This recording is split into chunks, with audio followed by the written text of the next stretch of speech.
علیکم یک قصه نوبتی به خاطر ما رسید برای مخلصا پیشکش میکنیم. صبح دم در خانه میرزا تق تق میشه.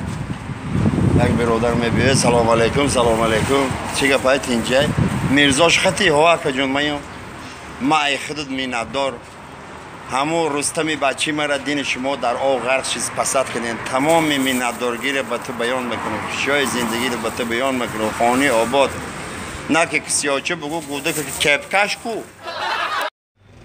سلام علیکم. یک لحظه خنده شوخی برای یارو دوستا. از طرف کارمندان ملیسه فروشخانه را دستگیر میکنن میرن بار میکنن ماشین را میبیارن 3 نفر زنک 1 نفر مردک همون کارگرای همونجا همش کلیدور در خطاب میکنن. کماندیر میروه میپرسه دخترک برو یک قدم پیش تو پراستیتوت که نگفته رفیق کماندیر من پراستیتوت که نیست من مساجیست که کار میکنم یا طرف به دوی منگشه تو چیکار میکنی توی پراستیتوت که نه رفیق کماندیر من پراستیتوت من مانیکور پدیکور میکنم زای منگش میره تو چیکار میکنی توی پراستیتوت که نه رفیق دکتر من بیلیو میلیو رو میپوشم نوبتی مردک میشه مردک سوال نداده مگه رفیق کماندیر میبخشی значит بین یک سیاچاد پراستیتوت که میو. سلام علیکم صبح صادق مبارک.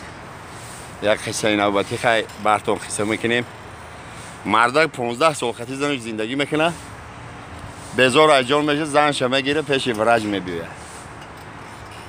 پیش پسیخیاتر مگه رفیق دکتر این زنک نمیشه خلاصه 1 ساعت گپ میزنه ورج ای گوش کدر زایبت میشه میخواد زنک الان خم فوک در فوک میمونه خم فوچا سر متیا مگه برادر انا می کار روز دوشنبه روز چهارشنبه روز جمعه میکنی یه هفته 3 بار میکنی ان شاء الله رحمان نرمال نمیشه. گفت دکتر یا بره روز دوشنبه روز چهارشنبه روز جمعه دوشنبه چهارشنبه دکتر میتونم آورده پیشت نه که روز شنبه نوبت پادای خانه بیا